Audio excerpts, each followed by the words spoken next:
بنده خدا نمیدونم چه شده، داشت پرسینه میزد، پرسینه افتاده دور گردنش. بچه ها بیاید این لباس آبیه مثل این که پرسینه افتاده دور گردنش. حرام یا ابوالفضل نمیدونم، بنده خدا فکر کنم مرد. داداش من اینجا آمبولانس شده پرسینه رو یه دقیقه اینو بردارید، یه دقیقه اینو بردارید، اینو بردارید، یه دقیقه بردار بدبخت چی شده این؟ من اینجا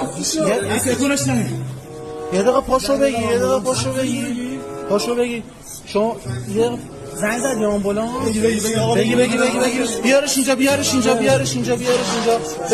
بذارش زمین. یا ابوالفضل دماغش هم داره خون میاد.